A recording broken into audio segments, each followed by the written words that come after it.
that used to hack government and banking websites. It is known that with the introduction of the internet came the dark side of the internet. I guess you guys have heard of the dark web, the deep web. So there's an analogy that is being used in computer science, in philosophy literally. If you imagine an iceberg, 70% of the internet that we are using that's beneath the surface of the water, that's the deep web where navigation is being stored. Other videos and wrong things are being sent and drugs are being sold. That's the deep web. So basically access that you need just a VPN. Make questions previously have also have been circulated through deep web. Yes, sir. Yes. Make questions. That's why the information was stopped. Yes, sir. So basically, instances of analytical use are evident everywhere. And similarly, millions of users already engage with such AI use just because we are not using it doesn't mean everyone else is not using it. Hence, the introduction to the syllabus and curriculum is advocated in this paper to invoke and appeal to use for AI learning, academic explorations, and creativity of AI is foster harmony and positivity in our society. So basically, if I'm not interacting with something, I don't get experience with it, and I don't have information with it. I don't have information on it if I don't interact with it. So with every technological innovation, a dark side inadvertently arises. It's important to observe how each country reacts. Each country's response is different. We are not America or China or Russia. Everyone is different in their response to AI. It is important to observe how each country reacts to such challenges. So here, I think I've termed this thing quote-unquote positive AI habits. So the habit of using and reinforcing positive AI habits must be done from a young age. And this is known as sensitization basically. Sensitization is a technology that we are going to face every day. And this will also boost the growth of young minds. Here a distinction is observed between chatbot and AI. It may be noted that ChatGPT, Meta and Gemini are not just chatbots, since they can use machine learning to learn, adapt and solve the problems in real time. So basically what I observed was however, like you have a conversation, just a normal conversation, hi, how are you doing? Like that's a chatbot. But when it progresses, like include a design a PPT or design some document, write me an essay on 250 words, like the screenshots that I have handed how it's analyzing, and that then it goes beyond that version of chatbot. So this actually requires a search index information for retrieval of information whenever a query is being made. However, this data infers that today's contemporary AI is not yet close to creating human-like responses, and reliability and trustworthiness is still an issue. So it is observed that as communication occurs, the free version of AI fail to adjust the responses, which leads to miscommunication between users and AI. And the constant interaction and interaction occurs within a specific context. It produces an evolution of perspectives by reframing what and how we think about that particular event. So now we come to the theoretical framework of this paper. James Carey's visual model of communication. So basically what it says, in communication theories, there are two different types of communication. Actually there are three, but for this, let's keep it as two. One is the dominant paradigm of communication and one is the alternative paradigm of communication. Dominant paradigm of communication states, it's like a tetanus shot. Like you, suppose the needle is the media through which you are, needle is the AI. Suppose you are interacting with ChatGPT. And the syringe itself is the information. So what happens when you go for an inoculation? You just get vaccinated, it gets a shot, it just injects yourself into that. So this is the dominant paradigm of communication. It basically states that you are injected with information. There is no receiver. There is just the sender giving information to you and a passive audience just receiving that information. So basically, let me conclude quickly. So a major point in consideration is that the evolution of AI can usher in a technological gap between countries, and India must discover its own way to join this global AI evolution. To answer whether AI can replace spiritual gurus, this study infers that it is not the present state of things, and AI technologies need to develop further to convey this future. This study also highlights how questions can be framed in AI on specific books that add to the knowledge of how AI can be used by academicians, especially researchers. As it progresses and evolves rapidly, the creation of an ethical framework becomes more and more the need of the hour. Considering this and the advancements being made in the present age, AI's role in consciousness studies lies in the potential to create and enhance our understanding of past experiences and knowledge, and not supplement them. That's it.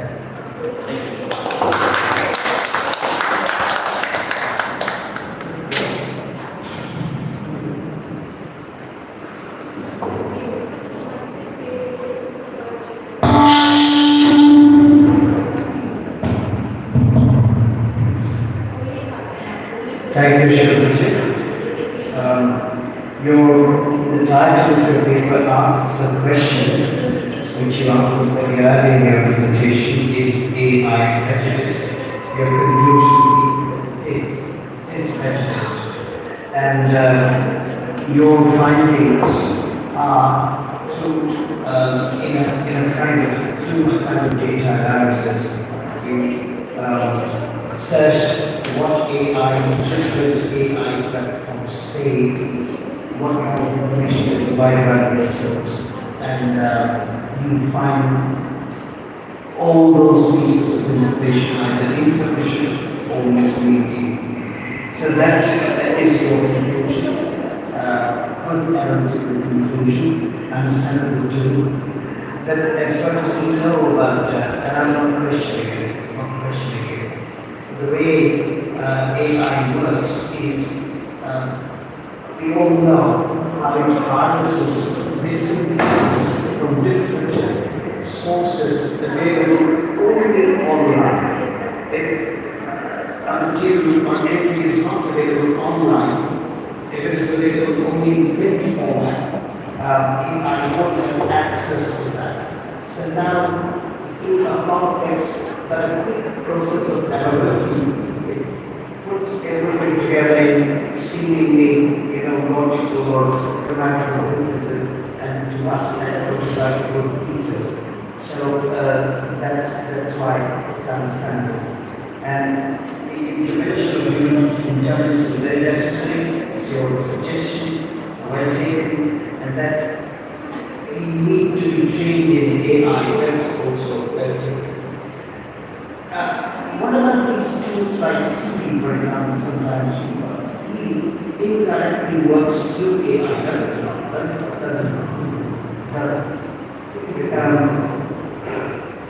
Have you heard of this?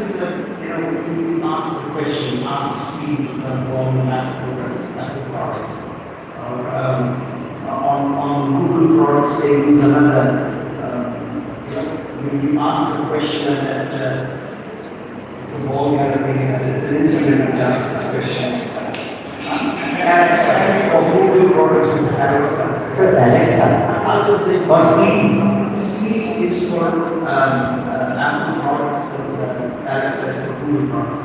So more or less they are similar. Yeah. One will be AI system or indirectly connected to AI. so that is very different from AI. That's a voice tool, sir. And that basically works on the previous model. AI is something that has the ability to evolve from answer to answer. When I'm stating that correctly, like for example, when you're conversing with AI, it has the ability to enhance its answers with every approach. So when Siri will be asked a question like, can you find this find X from the internet? So it will give you a very descriptive, limited type of thing. One like a friend in System 1, that all the questions already existing on the internet are basically very Western. Very, the whole data set is very Western. And that is, I skip that part. So the majority of a Western AI is also being questioned over here. And when Siri and Apple's Alexa is answering your query, that is a very limited response. Because it does not have the capability to criticize or evaluate that thing. It does not have that, it's not running those training modules, or it's not trained and updated. No, it's not that AI credit in that case, because we know how it works. It connects, harnesses things in the material world and ideas from different sources. So these sources of the Western disciplines are more available on the internet in online digital form. So correct them easily. That is perhaps, and when it comes to Oriental disciplines, AI runs into a kind of block. Any questions on this that was in this?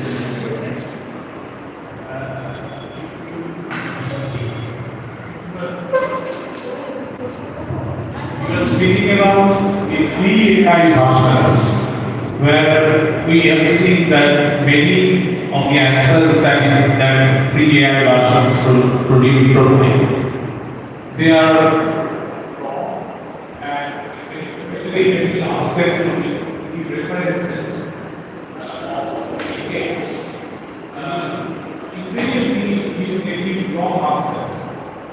But what about the AI versions, the paid AI versions? I have not worked in paid AI versions. Are the results same? Are they different? Or are they different? So for that, says a different paper, funded paper needs to be done.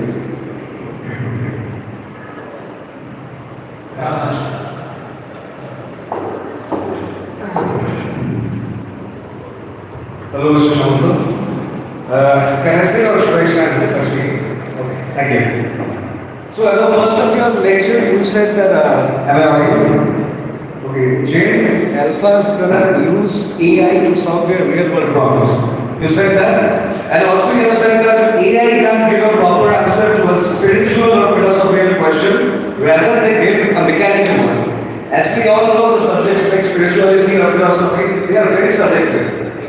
Okay, so the views differ from person to person. Suppose tomorrow I become a professor, and suppose you are my student. I tell you to write the summary of the book Plato's or Aristotle's, suppose Aristotle's The Republic, and you have no knowledge about it. And you have also said that we can't rely on AI to answer something that we are completely unaware about.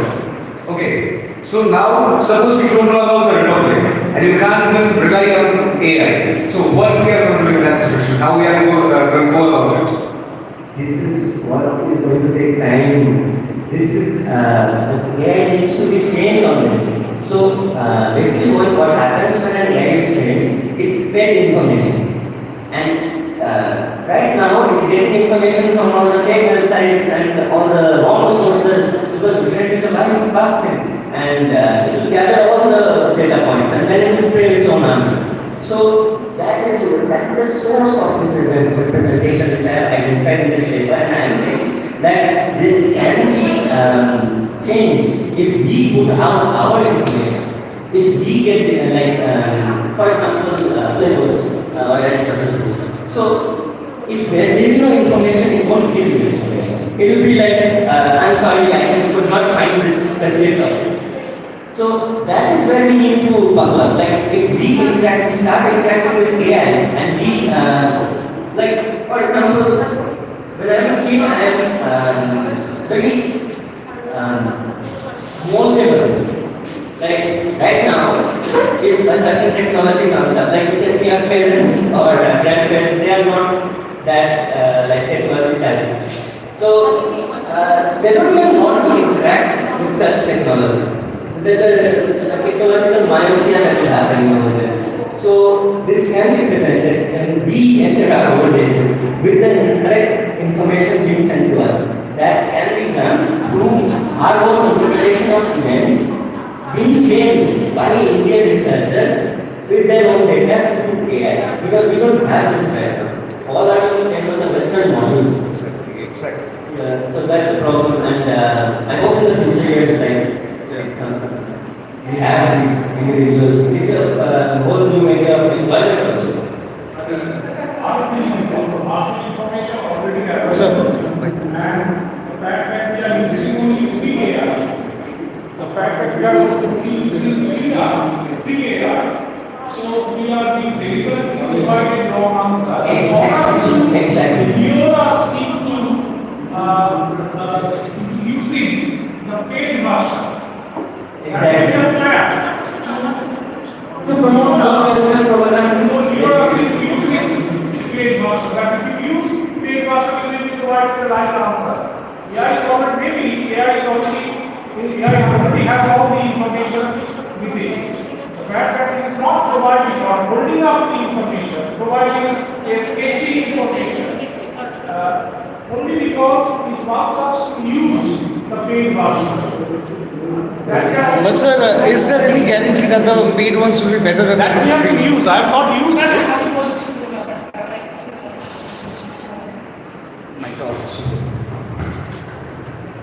Okay, first I would like to make a comment. First and foremost, whether AI is or not, the big question is for some because it's basically a very sophisticated algorithm. It's a natural language processing system. The idea of being conscious is something very different. So what happens in AI, first this. Secondly, AI is not a search engine like Google. Okay, for academic researchers and other purposes, we have apps like Google Scholar. When it comes to paid AI and non-paid AI, the difference is how much data is being processed and how much data is being entered. When you use a free version of AI, there are two categories. One is closed source AI, one is open source AI. The open source AI goes into something that is known as hallucination. So what happens when what is happening is an open source AI has the access to all open source websites like Wikipedia and other sources where they go to track the information. Now, the amount of information that is put over there will be put over there, and while developing, when they do not find sufficient data, they start mixing up data because you see the process of processing the language over there and the data given. That's the first thing. That's what happens with AI complexity. Now there is something as closed AI, like ChatGPT. Now ChatGPT, the previous versions were absolutely closed. You did not have an option to search and evolve and now. But now what happens is it becomes open. If you go into searching with the AI like ChatGPT, yes, it has access to its knowledge, most of its knowledge, but all the open source system is readily available. The problem will be this hallucination because just like the mind makes up plans, it will try to fill out the logical plans that it comes. So it will create answers. And there's no question of like what a human being question of bias comes. Because we think about something and then we do. But here it's just a programming language.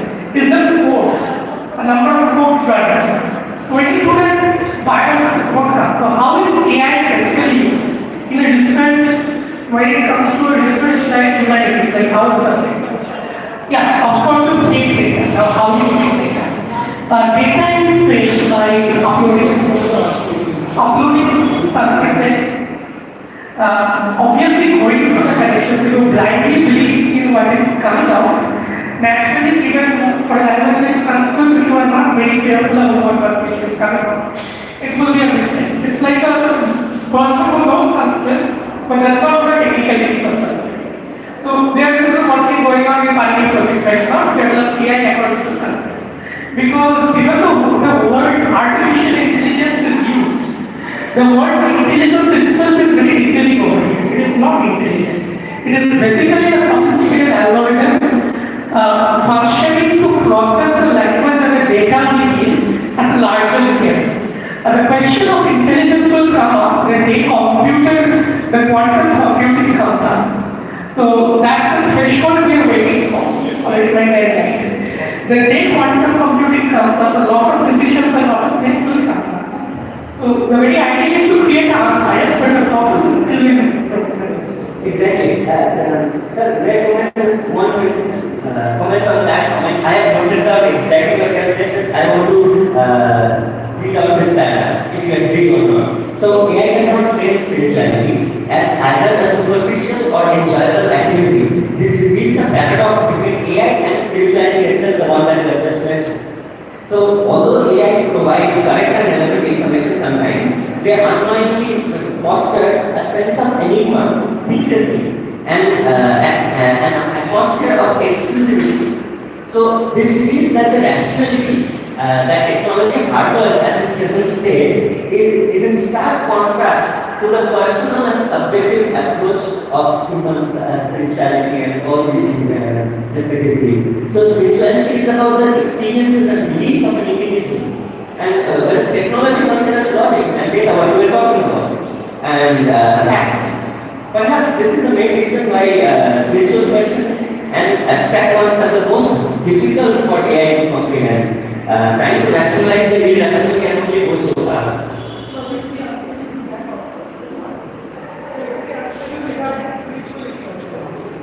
And AI cannot answer spiritual questions just like the book. Why? Because we know by Indian tradition and the polytheistic old traditions of the West, like the monarchies and others, there is something known as the role of grace, a knowledge that is orally passed. So documented knowledge does not give you the knowledge. Even in Tantas, when you come into the yogic and other systems, there is a part of experiential part. And well, AI cannot give you that as of now. But can it give it in the future? That's the question. When it comes to this question, we have to understand what comprises of the religious philosophical texts. When we talk about the religious philosophical texts, say Vedanta or Gita, every philosophical system is built on a set of arguments. Okay. The question comes on whether or not we can develop and make harder arguments in the center. And no philosophical school in India, like none of them, the Yogi, the Tattvic, the Vaishnavas, the Bhakti, the Vedanta, none of them are illogical. They can be all together codified logical structures based on language and everything. And they all are based on textual development of traditions. When it comes to answering questions, okay, if you know what to ask, how to ask, when to ask, and if you know how the tradition works, they are only very well able to do that, number one. Number two, when it comes to personal experience of spirituality, obviously I cannot, no one can give it, you can only give it to yourself. And when it comes to Guru, there is a role of Shakti path, and actually AI cannot give you Shakti path. The idea of having the experience of bliss, the reason why spirituality comes into context, it is not a question of language processing. It is a question of how our brains, neurons, and everything works. Well, what AI does is helps in processing that huge amount of data, which is this hormone secreted known as anandamide. Okay, anandamide is the I'm just sorry. Anandamide hormone is one of the hormones which gets secreted and gives us spiritual experience. We can decode that, but how it is that is still a technical process. Dopamine is not a hormone. Anandamide. Which one are you mentioning? It's a hormone that is secreted with drugs, LSDs. Which one? Anandamide. No, it's a different kind of hormone. You have to look into the research of narcotics to find out, because they have similar experiences.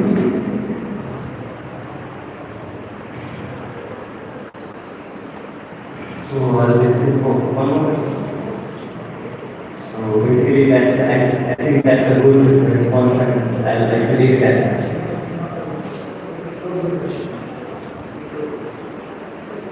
Thank you.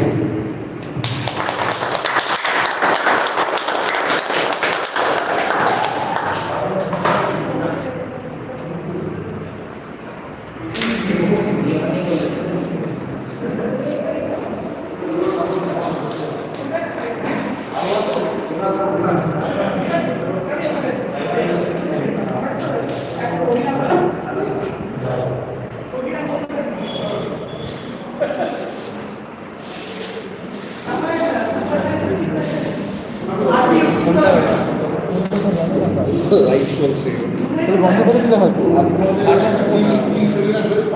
Excuse me দাদা ফোনটা কার ফোনটা তো রেখে যাওয়া যাবে না live চলছে of করো